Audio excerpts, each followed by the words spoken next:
Gethsemane ministries వారు నిర్వహించు గెత్సెమనే మందిరపు వారి కార్యక్రమాలు.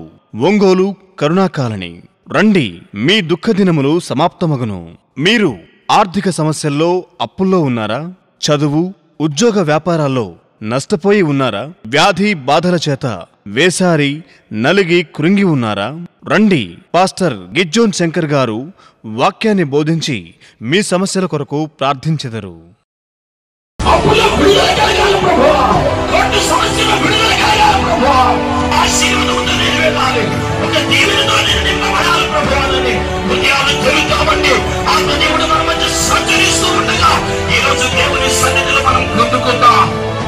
మా మొదటి ఆరాధన కరుణాకాలనీ ఫస్ట్ లైన్ ఒంగోలు ఉదయం 8:30 మా రెండవ ఆరాధన అగ్రహారం రోడ్డు అరవ కాలనీ ఒంగోలు సమయం మధ్యాహ్నం 12 మరియు గెత్సెమనే ఆశీర్వాదపు కూడిక ప్రతి మాసం మొదటి మంగళవారం సాయంత్రం 6:30 స్థలం వృద్ధుల ఆశ్రమం బలరాం కాలనీ ఒంగోలు. మా సువార్త కూడికలు మొదటి గురువారం కేశవరాజుకుంట, రెండవ గురువారం తూర్పు క్రిస్టియన్ పాలెం, మూడవ గురువారం అగ్రహారం రోడ్డు అరవ కాలనీలో జరుగును. పాస్టర్ రాజేష్ గిజ్జోను గారు మరియు పాస్టర్ సురేష్ గిజ్జోను గారు శక్తివంతమైన ఆరాధనలు నడిపించి దైవిక వర్తమానమును అందించెదరు. దావీదు భక్తుడు దాని వెనకాల వెళ్ళలేదు. దావీదు భక్తుడు ఎలాంటి ఆశీర్వాదాలను కోరుకోలేదు. దావీదు భక్తుడు ఏమి ఊహించుకోలేదు. దావీదు భక్తుడు ఏమి కోరుకోలేదు, ఏమి ఆశ కూడా పడలేదు. కానీ కృపాక్షేమములు ఆశీర్వాదాలు ఆయన వెంట వచ్చినాగా దేవుడు చేశాడు. నీ నామములో ఎవరైతే ప్రార్థిస్తున్నారో తండ్రి, వారి జీవితంలో వారి అవసరతను తీర్చండి ప్రభువా. Whoever did not commit adultery, whoever did not love their spiritual life, they will become rich. ఎవరైతే తన కలిగిన జీవితంలో పాపంలోను వ్యభిచారంలోను పడిపోకుండా ఆత్మీయ జీవితాన్ని పరిశుద్ధంగా కాపాడుకుంటారో వారు ధనవంతులు అవుతారు. Our God is rich. మన దేవుడు ధనవంతుడు. Whoever loves God, they will become rich. ఎవరైతే దేవుని ప్రేమిస్తారో వారు ధనవంతులు అవుతారు. Whoever did hard work, they will become rich. ఎవరైతే కష్టపడి పని చేస్తారో వారు ధనవంతులు అవుతారు. Whoever did not commit adultery, whoever did not love their spiritual life, they will become rich. ఎవరైతే తన ఆత్మీయ జీవితాన్ని కోల్పోకుండా పాపంలో పడిపోకుండా ఉంటారో వారు ధనవంతులు అవుతారు. రండి, మీ దుఃఖదినములు సమాప్తమగును. అపోస్టలిక్ ఫెయిత్ గెత్సెమనే ఆశీర్వాదపు టీవీ కార్యక్రమానికి ప్రభువైన యేసుక్రీస్తు నామమున మీ అందరికీ నా హృదయపూర్వక వందనములు. ఇప్పుడు మా తండ్రి గారు పాస్టర్ గిజ్జోన్ శంకర్ గారు దేవుని వాక్యాన్ని అందిస్తారు. ప్రార్థనాపూర్వకంగా దేవుని వాక్యాన్ని విందాము.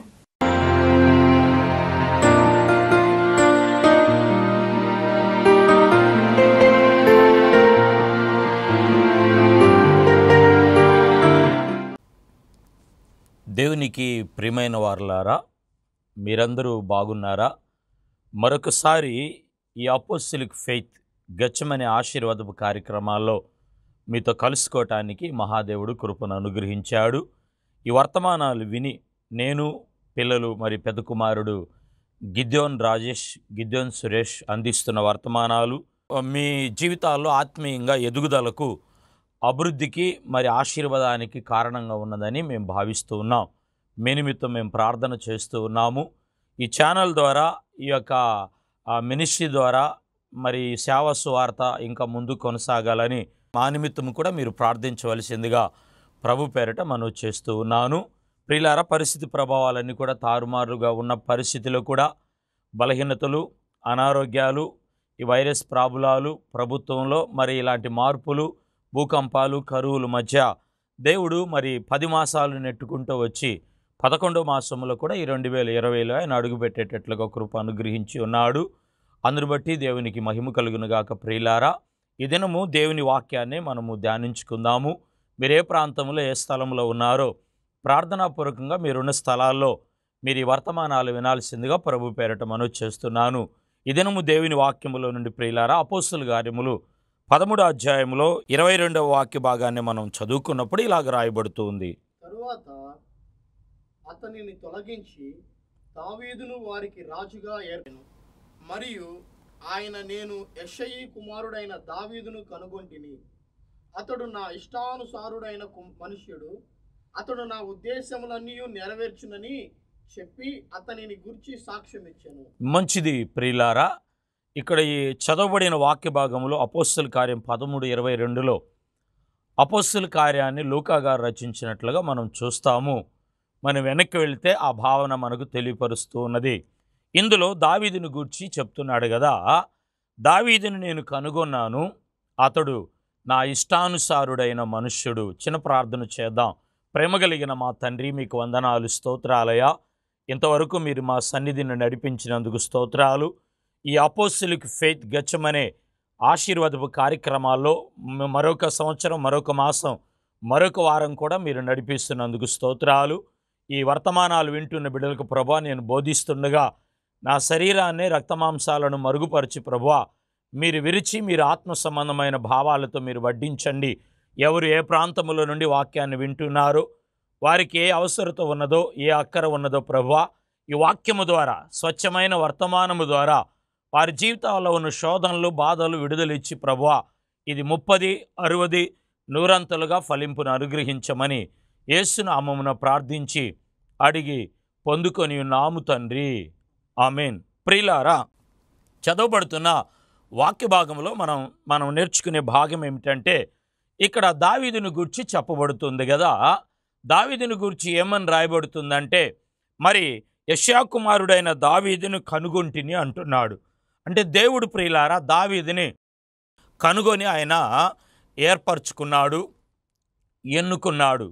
ఆయన గురించి రాయబడుతుంది కదా, అతడు సుందరుడు, అందమైనవాడు, మరి యుద్ధశూరుడు, ధైర్యశాలి, ఇలాగ చాలా బిరుదులను దావీదుని గురించి మనం చూస్తాం. మనం ప్రియులారా బైబిల్లో ఉన్న రాజుల్లో దావీదు మహారాజుని ప్రత్యేకంగా ఒక ఉన్నతమైన రాజుగా కూడా మనం చూస్తాం. ఎందుకంటే మరి దావీదులో నుండి ప్రభు అయిన యేసుక్రీస్తు వారు చిగిరించినని వాక్యముల వంశావళి మనం చదువుతామండి. అయితే ఇక్కడ మనం చదువుకున్నప్పుడు మేము దావీదును కనుగొన్నాము, అతడు ఇష్టానుసారుడైన మనుష్యుడు. అంటే ఎవరికి ఇష్టానుసారుడు అంటే దేవునికి ఇష్టానుసారుడు. ఈరోజు మన మూలవాక్యము, ఈ ప్రసంగానికి అంశం ఏమై ఉన్నది అంటే, మన దేవుడు ప్రియులారా మనం దేవునికి ఇష్టలుగా ఉన్నప్పుడు, దేవునికి ఇష్టమైన కార్యాలు చేసినప్పుడు ఆయన మనలను ఆశీర్వదించే దేవుడు. మనము దేవునికి ఇష్టలుగా ఉన్నప్పుడు మనలను ఆయన దీవిస్తాడు, ఆశీర్వదిస్తాడు. వాక్యములో దావీదు ప్రియులారా దేవునికి ఇష్టానుసారుడుగా దేవుని వాక్యములో మనం చదువుకుంటూ ఉన్నాం. చాలామంది భక్తి జీవితంలో సేవకులు సైతము, బలపడిన విశ్వాసులు సైతం ప్రియులారా, సువార్త పరిచర్య చేసేవారు సైతము కూడా ప్రజలకి, సమాజానికి, సంఘానికి, బంధువర్గానికి ఇష్టానుసారంగా కొనసాగుతారు.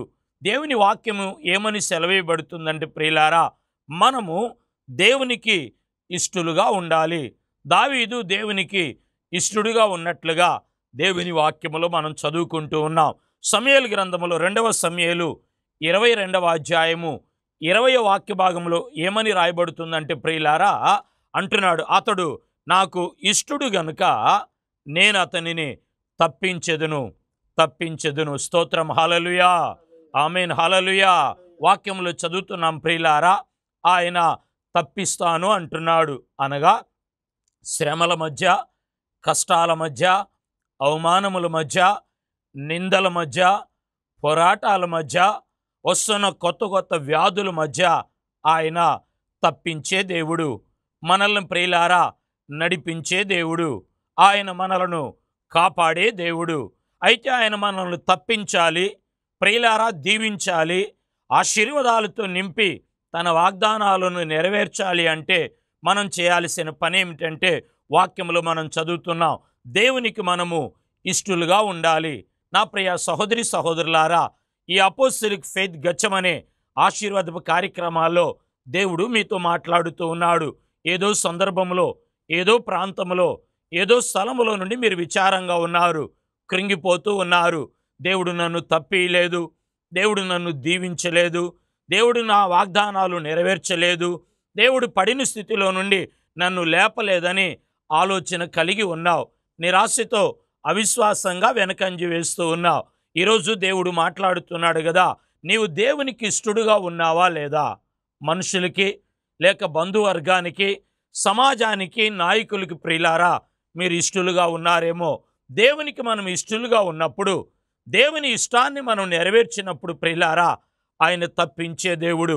2020 అయిపోతుంది, మాసాలు తొలుగుతూ ఉంది ప్రియులారా, తప్పింపబడలేదు, ఆశీర్వాదాలు పొందలేదు, మేలులు నా జీవితాల్లో నేను అనుభవించలేదు అనుకుంటున్న నీతో ఈరోజు సూటిగా దేవుడు చెప్తున్నాడు కదా, దేవునికి నీవు నేను మనము ఇష్టలుగా ఉండాలి.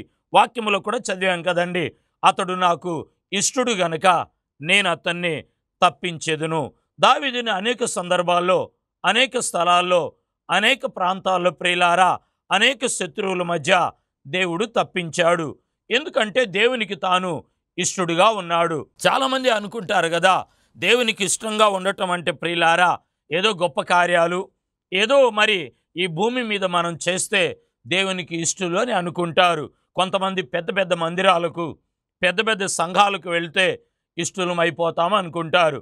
కొంతమంది ప్రియులారా మంచి బట్టలు వేసుకుంటే ఇష్టలం అయిపోతాం అనుకుంటారు.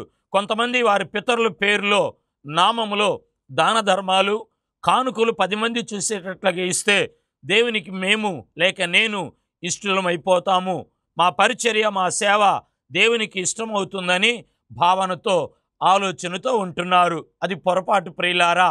దేవునికి మనము ఎలాగా ఇష్టలుగా ఉండగలుగుతామో ఒక 3 విషయాలు జ్ఞాపకం చేస్తాను.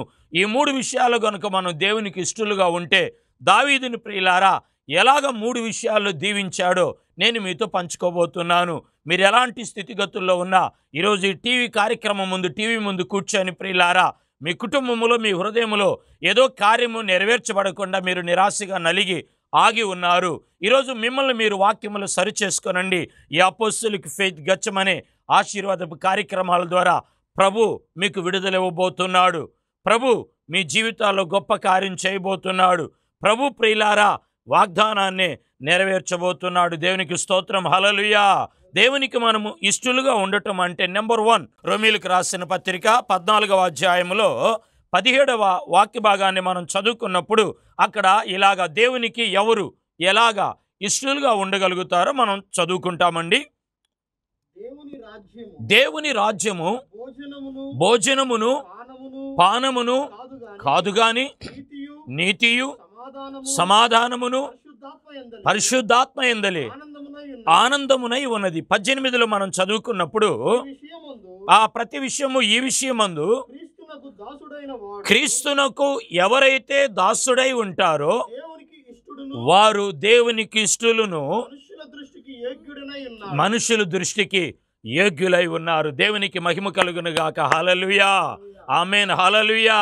ప్రియులారా ఎవరు దేవునికి ఇష్టలు అంటే దేవుని రాజ్యం చేరేవారు, ఈ భూమి మీద జీవించేవారు, ఇక్కడ అన్నవస్త్రాలే గొప్పగా, ప్రకృతి సంబంధమైన ఈవులు లేక ఉన్నతమైన స్థాయిని, పదవులను ఆశించేవారు కాదు. కానీ 18లో అంటున్నాడు, క్రీస్తుకు ఎవరైతే దాసులుగా ఉంటారో వారు దేవునికి ఇష్టలు. స్తోత్రం, హల్లెలూయా. నా ప్రియ సహోదరి సహోదరుడా, అమ్మా, అయ్యా, నాతోటి దైవ సేవకుడా, సేవకురాలా, ఈరోజు నువ్వు చేసే పరిచర్య, నువ్వు చేసే ప్రార్థన, నువ్వు చేసే భక్తి విధానము, నువ్వు కొనసాగే ఆధ్యాత్మికమైన జీవితము దేవునికి ఇష్టంగా అంటే దేవునికి దాసులుగా ఉండి మీరు చేస్తూ ఉన్నారా? లోకంలో పాపానికి, ప్రకృతి సంబంధమైన వాటికి మీరు దాసులై ఉన్నారా? చాలామంది లోకంలో పాపానికి దాసులయ్యారు ప్రియులారా. పేకాటకి, సిగరెట్లకి, లేక ప్రియులారా తాగుడికి. మీరు అనుకోవచ్చు కదా, మేము బాప్తీసం తీసుకున్నాం, మారు మనసు పొందాము, మేము మరలా వాటికి దాసులమై ఉన్నామా, ఉంటున్నామా? ఇలాగ వాక్యం సెలవిస్తున్నదని మీకు ప్రశ్నార్థకంగా మిగిలిపోయి ఉండవచ్చు. కానీ మీరు మార్పు చెంది ఉండవచ్చు ప్రియులారా. అయితే కొన్ని పాపపు క్రియలు మీ జీవితాల్లో తొలగలేదు. మీరు దేవునికి దాసులు కాకుండా మీరు సిరికి లేక ధనానికి, పదవులకి ప్రియులారా, ఉన్నతమైన పొగడ్తలకు మీరు దాసులై ఉన్నారు. వాక్యములో మనం చూస్తున్నాం కదా, పౌలు గారు రాస్తున్నారు, ఎవరు యేసుకి, క్రీస్తుకి, దేవుని వాక్యానికి, దేవుని సన్నిధికి దాసులై ఉంటారో వారు దేవునికి ఇష్టలు. ఈ సంవత్సరము, ఈ మాసం విడిచిపెట్టబోతున్న నీవు ఇప్పటి వరకు ఎవరికి, దేనికి దాసులై ఉన్నారు? మిత్రమా, నా ప్రియ సహోదరి సహోదరులారా, మీ జీవితాలు ఒక్కసారి ప్రశ్నించుకొనండి. మీరు క్రీస్తుకు దాసులై ఉంటే, యేసు వాక్యానికి దాసులై ఉంటే మీరు దేవునికి ఇష్టలై ఉన్నారు. రెండవదిగా మనం చదువుకున్నప్పుడు సామెతల గ్రంథం 11వ అధ్యాయంలో ప్రియులారా 20వ వచనాన్ని మనం చదువుకున్నప్పుడు, మూర్ఖ చిత్తులు దేవునికి వ్యతిరేకులు, హేయులు, విరుద్ధము కలిగిన వారు యథార్థముగా ప్రవర్తించువారు ఆయనకి ఇష్టలు. స్తోత్రం, హల్లెలూయా. యేసుకు దాసులైన వారు, దేవుని వాక్యానుసారంగా జీవించేవారు ఒకటి ఆయనకి ఇష్టలు. రెండవది మిత్రమా, ప్రియులారా, యథార్థముగా ఎవరైతే ఉంటారో దేవుని వాక్యం సెలవివ్వబడుతుంది కదా, యథార్థంగా మన జీవితాల్లో మనం ఉన్నప్పుడు మనం దేవునికి ఏమై ఉన్నామంటే దాసులమై ఉన్నాం. నువ్వు యథార్థంగా ఉన్నావా? దేవుని వాక్యము సెలవివ్వబడుతుంది ప్రియులారా, మన జీవితాల్లో అభివృద్ధి చెందాలంటే, ఆశీర్వాదాలు పొందాలి అంటే, వాగ్దానాలు నెరవేర్చుకోవాలి, స్వతంత్రించుకోవాలి అంటే, ఉన్నతమైన మెట్టు భక్తి జీవితంలో ఎదగాలి అంటే, నీ సేవా పరిచర్య, మీ సంఘాలు, మీ ఆత్మలు అభివృద్ధి పరచబడాలి అంటే, మిత్రమా, ప్రియ దేవుని సంఘమా, దేవుడు మీతో మాట్లాడుతున్నాడు. యథార్థంగా ఉండాలి. మనం యథార్థంగా ఉన్నావా? దేవుని సేవలో యథార్థంగా ఉన్నావా? కుటుంబ పరంగా యథార్థంగా ఉన్నావా? నీ దేవుని సేవకుని దగ్గర యథార్థంగా ఉన్నావా? మీరు కుటుంబాల్లో యథార్థంగా ఉన్నావా? నీవు సంఘములో వాక్యములో చదివినప్పుడు ఏబు భక్తుడి దగ్గరికి ప్రియులారా, ఏబు భార్య వచ్చి ఆమె వాడిన ఒకే ఒక మాట ఏమై ఉన్నది అంటే, భక్తిలో నుండి తొలగియటానికి లేక ఆమె తొలగిపోవటానికి, దేవుణ్ణి దూషించటానికి మిత్రమా, ప్రియులారా, ఒకే ఒక మాట వాడింది. అదేమిటంటే, నీవింకను యథార్థతను విడిచిపెట్టకుండా ఉంటావా? స్తోత్రం, హల్లెలూయా. యథార్థతను తాను విడిచిపెట్టలేదు కాబట్టి, స్తోత్రం, హల్లెలూయా. యథార్థతను తాను విడిచిపెట్టలేదు కాబట్టి పోగొట్టుకున్న సొత్తు, పోగొట్టుకున్న సంతానం, పోగొట్టుకున్న ఆరోగ్యాన్ని, పోగొట్టుకున్న ఆత్మీయతను తిరిగి రెండంతలుగా పొందుకున్నాడు. నా ప్రియ సహోదరి సహోదరులారా, అమ్మా, అయ్యా, ప్రియ దేవుని సంఘమా, మీ జీవితాల్లో ఏదో యథార్థతను కోల్పోయారు కాబట్టి మీ జీవితాల్లో కార్యాలు ఆగిపోయినవి. ఏబు చూశారండి, పోగొట్టుకున్నది రెట్టింపు రెండంతలుగా తాను పొందుకున్నాడు. కారణం ఏమిటంటే యథార్థముగా ఉన్నాడు.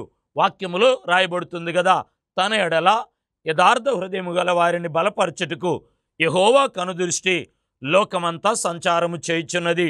ఈ అపోస్తలిక్ ఫెయిత్ గెత్సెమనే ఆశీర్వాదపు కార్యక్రమాలు చూసి వింటున్న మీ గుడారాల్లో దేవుని దృష్టి ఉన్నది. దేవుని దృష్టి ఉండునుగాక. ఇప్పుడు ఈ వాక్యానుసారంగా దేవుని అభిషేకం మీ గృహాల్లో దిగునుగాక. యథార్థంగా మీరు ఉన్నట్లయితే ఆయన దృష్టి మీ మీద, మీ కార్యాల మీద ఉంటూ ఉన్నది. మిత్రమా, ప్రియులారా, చాలామంది వారి యథార్థతను కోల్పోయి, అంటే దేవునికి ఇష్టలుగా ఉండకుండా వారు దేవుని కార్యాలకు దూరమవుతున్నారు. ఒకటి, దేవునికి దాసులు. రెండు, మనం యథార్థంగా ఉండాలి. మూడవ మాటను మనం చదివినప్పుడు సామెతల గ్రంథంలోనే 12వ అధ్యాయంలో 22వ వచనాన్ని మనం చదువుకున్నప్పుడు ఇలాగా వ్రాయబడుతుందండి. హేయులు, సత్యవర్తనులు ఆయనకి ఇష్టలు. స్తోత్రం, హల్లెలూయా. ప్రైజ్ ది లార్డ్, హల్లెలూయా. ఒకటి, దేవునికి దాసులైన వారు. రెండు, యథార్థముగా కొనసాగేవారు. మూడవది ప్రియులారా, సత్యవర్తనులు అంటే అర్థం ఏమిటంటే సత్యాన్ని అనుసరించేవారు. దేవుని వాక్యములో మనం చూస్తాం, ఆయన సత్యం, ఆయన వాక్యం సత్యం. ఈ రోజుల్లో ప్రియులారా, సత్యము కాని వాటి కోసం పరిగెత్తుతున్నారు ప్రజలు. ఏమండి, సంఘాలను విడిచి, సేవకులను విడిచి, స్వస్థతల కొరకు, ఆశీర్వాదాల కొరకు, ప్రియులారా, ఏదో ఒక పేరు పెట్టి మీటింగ్ కూటాన్ని పెట్టినప్పుడు వారి యొక్క స్థితిగతులను ప్రియులారా వారు విడిచి వెళ్తున్నారు. నిజానికి వాళ్ళు సత్యాన్ని విడిచి అసత్యాన్నిలోనికి వెళ్తున్నారని వారికి తెలియదు. ప్రియులారా, చివరి దినాల్లో, అంత్య దినాల్లో అబద్ధ బోధకులు, అబద్ధ ప్రవచనాలు, అబద్ధ ప్రవక్తలు వస్తారని వాక్యము సెలవివ్వబడుతుంది. నా భావన, ప్రవచనాలు లేవని ప్రియులారా, వాగ్దానాలు లేవని, భాషలు లేవని కాదు, కానీ ఉన్నాయి అన్నీ కూడా. అయితే అవి క్రమముగా, మర్యాదగా, దేవుని మహిమార్థంగా ఉన్నది. నువ్వున్న సంఘంలో నువ్వు ఉంటే, నువ్వున్న సేవకుని దగ్గర నువ్వు ఉంటే, నువ్వున్న పరిచర్యలు నువ్వు సత్యంగా కొనసాగినట్లయితే నీ యొద్దకు వాగ్దానపు ఆశీర్వాదం అది వస్తుంది. బైబిల్లో రాయబడుతుంది కదా, నీతిమంతుని తలల మీదకి ఆశీర్వాదం వచ్చును. నా ప్రియ సహోదరి సహోదరుడా, మీరు దేవునికి ఇష్టలుగా మీరు ఉన్నట్లయితే, అనగా ఆయనకు దాసులుగాను యథార్థముగాను సత్యాన్ని అనుసరించి మీరు నడుచుకున్నట్లయితే ఆయనకి మీరు ఇష్టలుగా ఉన్నట్లయితే, దావీదుని ఎలాగ దీవించాడో ఒక 3 విషయాలను ప్రియులారా క్లుప్తంగా నేను మీతో పంచుకొని మీ నిమిత్తం నేను ప్రార్థన చేయబోతూ ఉన్నాను. దేవుడు దావీదుని ఆశీర్వదించాడు. ప్రియులారా, దావీదు మంచి యుద్ధశాలి, ధైర్యశాలి, తల్లిదండ్రులకు లోబడినవాడు. ప్రియులారా, క్రీస్తు యొక్క వాగ్దానాన్ని అంగీకరించినవాడు. చిన్న బాల్య వయసులో నుండే అతడు చాలా ధైర్యంతో కొనసాగాడు. చాలామంది పిరికి వాళ్ళు అధైర్యంగా ఉంటారు. దేవుని వాగ్దానాలు, ఆశీర్వాదాలు ఉన్నతంగా మన జీవితాల్లో కొనసాగాలంటే మనం ధైర్యంగా ప్రియులారా పని పూనుకొని ముందుకు వెళ్ళాలి. పరీక్షలు రాయబోతున్నారా? గేట్ పరీక్షలు రాయబోతున్నారా? ఎగ్జాముల్లో మీరు ఏ ఎగ్జాములు మీ యొక్క ఉద్యోగ విషయాలలో మీరు కొనసాగబోతూ ఉన్నారా? ప్రియులారా, మీరు ధైర్యంగా దైవ సన్నిధిలో ఉండండి. ప్రభు మిమ్మలను ఆశీర్వదిస్తాడు. ఇప్పుడు దావీదు దేవునికి ఇష్టడుగా ఉన్నాడు. అయితే దావీదుని దేవుడు ఎలాగ దీవించాడంటే ఆమోసు గ్రంథములోకి వచ్చినప్పుడు 9వ అధ్యాయము 11వ వచనములో ఇలాగ రాయబడుతుందండి. పడిపోయిన దావీదు గుడారమును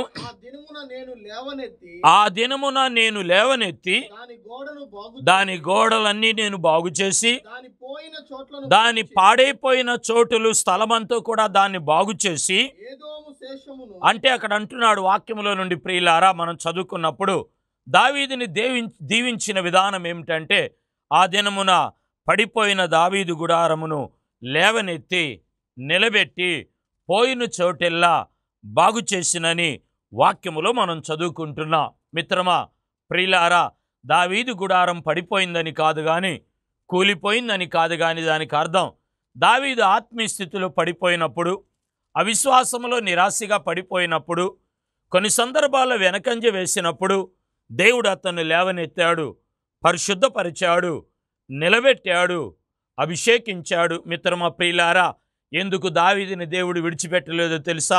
దావీదు దేవునికి ఇష్టానుసారుడు కాబట్టి దావీదుని దేవుడు తప్పించాడు.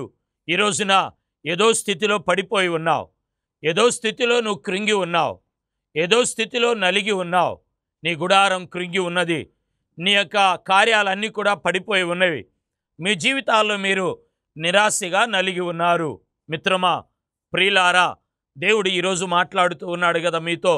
ఆయన ఆ దినమున పడిపోయిన దావీదు గుడారాన్ని లేపిన దేవుడు ఈ దినమున 2020లో కరోనా వైరస్ మధ్య, లాక్డౌన్ల మధ్య, భూకంపాల మధ్య, కరువుల మధ్య, వరదలు తుఫాన్ల మధ్య, ఇదిగో నీ ఆర్థిక పరిస్థితి, వ్యాపారాల నష్టాల మధ్య ఆయన నిన్ను పైకి లేవనెత్తబోతూ ఉన్నాడు, నిలబెట్టబోతూ ఉన్నాడు, నడిపించబోతూ ఉన్నాడు. ఆ దినము అన్న మాట దగ్గర 2020 ఈ వైరస్ ప్రాబలాన్ని మనం అమర్చుకుందాం ప్రియులారా. ఆ దినము దావీదుకున్న దేవుడు ప్రభు అయిన యేసు ఆ వాక్యము ఈ 2020లో ఈ పరిస్థితి ప్రభావాల్లో మీ మధ్య ఉన్నది, మీతో ఉన్నది. మిత్రమా, ప్రియులారా, వాక్యములో మనం చదువుకుంటూ ఉన్నాం. ఆ దినము దావీదుని పడిపోయిన స్థితిలో నుండి దేవుడు లేపాడు, నిరాశలో నుండి దేవుడు లేపాడు. 6 మూరల జానుడు కలిగిన ఎత్తైన గొల్యాతు మీదకి దావీదుకు ప్రియులారా గొప్ప విజయాన్ని సమకూర్చాడు, జయాన్ని సమకూర్చాడు. అతడు ఓడిపోయాడు. నీ ముందు గొల్యాతు లాంటి శోధన, గొల్యాతు లాంటి శ్రమ, గొల్యాతు లాంటి అవమానము ఏదైతే ఉన్నదో దానిని పడవేయబోతున్నాడు, దానిని కృంగదీయబోతున్నాడు. నిన్ను, నీ కార్యాలను, నీ కుటుంబాన్ని, నీ గుడారాన్ని, నీ ఉద్యోగాన్ని ఆయన పైకి లేవనెత్తబోతూ ఉన్నాడు. అద్భుతమైన సాక్ష్యం నీ గుడారముల నుండి ఈ బయటికి రాబోతూ ఉన్నది. ఆ దినము దావీదు గుడారాన్ని లేపిన దేవుడు నీ గుడారాన్ని కూడా ఆయన లేపే దేవుడై ఉన్నాడు. వాక్యములో ప్రియులారా, రెండవదిగా దావీదుని దీవించిన విధానాన్ని మనము ధ్యానించినప్పుడు బైబిల్ గ్రంథంలో కీర్తన 18వ కీర్తనలో 50వ వచనాన్ని మనం చదువుకుంటామండి. అక్కడ ఇలాగా వ్రాయబడుతున్నది వాక్య భాగములో నుండి, నీవు నియమించిన రాజునకు గొప్పన కలుగు చేయువాడవు, అభిషేకించిన దావీదుకును అతని సంతానమునకును నిత్యము కనికరము చూపువాడు. స్తోత్రం, హల్లెలూయా, ఆమేన్, హల్లెలూయా. ప్రియులారా, వాక్యములో మనం చదువుకుంటున్నాము కదా, అభిషేకించిన దావీదునకు, ఇష్టుడైన దావీదునకు, తన సంతానానికి దేవుడు కనికరమును చూపించాడు, కనికరపడ్డాడు, సంతానాన్ని దీవించాడు. ప్రియులారా, సంతానాన్ని దేవుడు హెచ్చించాడు. దావీదు సంతానాన్ని దేవుడు స్థిరపరిచాడు. దావీదు వంశములో క్రీస్తుని ప్రియులారా ఆయన స్థిరపరిచాడు, సంతానమును దీవించాడు. రెండవదిగా దావీదు దేవునికి ఇష్టడుగా ఉన్నప్పుడు, నీవు ఇష్టడుగా ఉంటే దేవుడు నీ పిల్లలను, నీ సంతానాన్ని దీవిస్తాడు. మీకు సంతానం, గర్భఫలం లేదా? హాస్పిటల్కు తిరుగుతున్నారా? పిల్లలు పుట్టరు, కలగరు అని చెప్పారా? మీకు సంతానం కలుగుతుంది, పిల్లలు పుడతారు. ప్రియులారా, ఈరోజు మిమ్మల్ని పేరు పెట్టి ఉద్దేశించి దేవుడు చెప్తున్నాడు, ఏదో ప్రాంతంలో మీరు సంతానం లేకుండా ఉన్నారు, పిల్లలు పుట్టరని మీకు చెప్పారేమో ఎవరైనా, ఈరోజు మీతో చెప్పమని, మీతో మాట్లాడమని దేవుడు చెప్తున్నాడు. క్లౌషీది రీమానామ right now లఖంద రీబాబా Shabada రీగ్లో రఖంద right now లఖద రీషీది రీలిరిది రీమానామ. ఏ ప్రాంతంలో వర్తమానాన్ని వింటున్నావు సహోదరి, దేవుడు నీ గర్భాన్ని తాకబోతున్నాడు, గర్భ సంతాన ప్రాప్తిని కలుగు చేయబోతున్నాడు, నీకు సంతాన ప్రాప్తిని అనుగ్రహించబోతున్నాడు. స్తోత్రం, హల్లెలూయా. వాక్యములో మనం చూస్తున్నాం, అతనికి సంతానాన్ని కలుగు చేసి సంతానాన్ని దేవుడు దీవించాడు. ప్రియులారా, మీకు సంతానము దీవించబడలేదా? వారికి ఉద్యోగాలు లేవా? చదువులు లేవా? అభివృద్ధి లేదా? వివాహ కార్యాలు ఆగినవా? వివాహ కార్యాలను, సంతాన ప్రాప్తిని, ఉద్యోగాలను ప్రియులారా దేవుడు మీ పిల్లలకు దేవుడు ద్వారాలు తెరవబోతున్నారు. మీ పిల్లలు దూర ప్రాంతంలో ఉన్నారేమో, పై చదువులు, పై ఉద్యోగాల నిమిత్తము దేశ విదేశాల్లో ఉన్నారేమో. ఈరోజు దేవుడు మాట్లాడుతున్నాడు. వారికి ఫోన్ కాల్ చేసి చెప్పండి, మీరు వారి పట్ల ఏ కార్యము నెరవేర్చబడాలని కోరుకుంటున్నారో అవి వారి జీవితాల్లో నెరవేర్చబడుతుంది. నెరవేర్చబడునుగాక, నెరవేర్చి నడిపించునుగాక. ఏదో ప్రాంతంలో నుండి పిల్లల విషయంలో దిగులు పడుతూ వాక్యాన్ని వింటున్నారు. దేవుడు మాట్లాడుతున్నాడు, మీ పిల్లలను దేవుడు అనాథలుగా చేయుడు, విడిచిపెట్టడు. మీ యొక్క దర్శనాలు, మీ కలలను దేవుడు నెరవేరుస్తాడు. దావీదు యొక్క సంతానం మీదకి దేవుడు కనికరం చూపి జీవించినట్లుగా మీరు దేవునికి ఇష్టలుగా ఉంటే దేవుడు మిమ్మల్ని దీవిస్తాడు. మూడవదిగా మనం జ్ఞాపకం చేసుకున్నప్పుడు మొదటి సమయంలోనే 17వ అధ్యాయము 52వ వచనాన్ని మనం చదువుకున్నప్పుడు, ఇశ్రాయేలు వారును యూదావారును లేచి జయము జయమని. స్తోత్రం, హల్లెలూయా. అంటే దేవుడు మూడవదిగా దావీదుకి ఇచ్చిన ఆశీర్వాదం ఏమిటంటే జయం, విజయం ఇచ్చాడు. అదే బైబిల్లో ప్రియులారా దేవుని వాక్యంలో 2 సమూయేలు 7:1 రాయబడుతుంది, దావీదుకి నలుదిక్కులు శత్రువులు కూడినప్పుడు వారి మధ్య దేవుడు విజయాన్ని ఇచ్చాడు. స్తోత్రం చెల్లిద్దా, గట్టిగా దేవుని నామాన్ని మహింపరుద్దామండి. రోమా 16:20 రాయబడుతుంది కదా, ఇదిగో అపవాది తలను ఆయన చితకొట్టి ఆయన నీ పాదాల దగ్గర ఆయన కాళ్ళ కింద పెట్టి ఉన్నాడు. ప్రియులారా, నీకు విజయం కలిగిద్ది. మూడవది, దావీదుకి దేవుడు విజయం ఇచ్చాడు, మీకు విజయం కలుగుతుంది. వాక్యములో చూస్తున్నాం, ఎప్పుడు మీకు విజయం కలిగిద్ది అంటే మీరు దేవునికి ఇష్టలుగా ఉన్నప్పుడు. నా ప్రియ సహోదరి సహోదరుడా, ఈరోజు ఏ విషయంలో అపజయం ఉన్నదో, ఏ విషయంలో కృంగి ఉన్నారో, ఏ విషయంలో మీకు జయం కలగట్లేదో, పరిశుద్ధాత్మదేవుడు అపోస్తలుకు ఫెయిత్ గెచ్చమనే ఆశీర్వాదపు కార్యక్రమాల్లో మీ గుడారాల్లోనికి వాగ్దానాన్ని పంపిస్తున్నాడు కదా, మీకు జయం కలుగునుగాక, మీరు విజయాన్ని పొందుకొందురుగాక. వాక్యంలో చదువుతున్నా దేవుడు విజయాన్ని, జయాన్ని అనుగ్రహించే దేవుడై ఉన్నాడు. దావీదు జీవితంలో 3 కార్యాలు ప్రియులారా. 1, పడిన స్థితిలో లేవనెత్తాడు. 2, తన కనికరమును తన మీద తన పిల్లల మీద చూపించాడు. 3వది, విజయాన్ని, జయాన్ని అనుగ్రహించాడు. కారణం ఏమిటంటే దావీదు దేవునికి ఇష్టడుగా ఉన్నాడు. అతడు నాకు ఇష్టానుసారుడు కాబట్టి అతన్ని నేను తప్పించెను. 2020లో ఇదిగో 10 మాసాలు గతిస్తూ ఉన్నది. దేవునికి ఇష్టడుగా ఉన్నావా? ఇష్టురాలుగా ఉన్నావా? నీ సేవ, నీ సంఘము, నీ పరిచర్య దేవునికి ఇష్టంగా ఉన్నదో లేదో ఒకసారి మిమ్మల్ని మీరు ప్రశ్నించుకొని పరీక్ష వేసుకోండి. ప్రియులారా, దేవుడు మిమ్మల్ని ఆశీర్వదిస్తాడు. దేవునికి ఇష్టలుగా అంటే క్రీస్తుకు దాసులుగాను, యథార్థముగాను, సత్యాన్ని అనుసరించి నడిచినప్పుడు దేవుడు ఈ 3 ఆశీర్వాదాలతో నింపి నడిపిస్తారు. మీరు ఎక్కడ, ఏ ప్రాంతంలో ఉన్నారో మీరున్న స్థలంలో మ్రోకరించండి. మీ నిమిత్తం నేను ప్రార్థన చేయబోతూ ఉన్నాను. ప్రేమ కలిగిన మా తండ్రి, సర్వాధికారి, సకలాశీర్వాదాలకు కారణభూతుడా, మీకు వందనాలు. మహిమా స్వరూపుడా, స్తోత్రాలు. ఇదిగో నేను యెషయా కుమారుడైన దావీదును కనుగొంటిని, అతడు నా ఇష్టానుసారుడైన మనుషుడని వాక్యం సెలవేయబడుతుంది. దావీదు దేవునికి ఇష్టడుగా ఉన్నాడయ్యా. మీరు దీవించారు, తన్ను పైకి లేవనెత్తారు ప్రభువా. తన మీద తన సంతానం మీద కనికరము చూపించారు. తన్ను వాక్యములు అయ్యా ఇదిగో మీరు విజయాన్ని అనుగ్రహించారు. ఈ అపోస్తలిక్ ఫెయిత్ గెచ్చమనే ఆశీర్వాదపు కార్యక్రమాలు చూస్తున్న వారికి 3 ఆశీర్వాదాలతో నింపి నడిపి ప్రభువా. ఈ ఛానల్ని దీవి ప్రభువా. మినిస్ట్రీని ఆశీర్వది ప్రభువా. వైరస్ని మీరు తొలగించండి ప్రభువా. ప్రజల మీద నీ యొక్క ఆశీర్వాదాన్ని కలుగు చేయ్యా. ఎవరు హాస్పిటల్లో అడ్మిట్ అవ్వకుండా హాస్పిటల్లో ఉన్న వారందరూ విడుదలయ్యి స్వస్థత పొంది బయటికి రావటానికి మహాకృపను అనుగ్రహి మా దేశాన్ని, దేశ సరిహద్దులను మీరు దీవించు ప్రభువా. ఇదిగో మా రాష్ట్రాన్ని, ఆంధ్ర రాష్ట్రాన్ని, ప్రకాశం జిల్లా ఒంగోలుని మీరు సంధించండి. ఈ గెచ్చమని మినిస్ట్రీని ఆశీర్వదించి మహాకృపతో నింపి నడిపించమని యేసు నామమున ప్రార్థించి అడిగి పొందుకొని ఉన్నాము తండ్రి. ఆమేన్. దేవుడు మిమ్మల్ని దీవించునుగాక. వచ్చే వారం కలుసుకుందాం.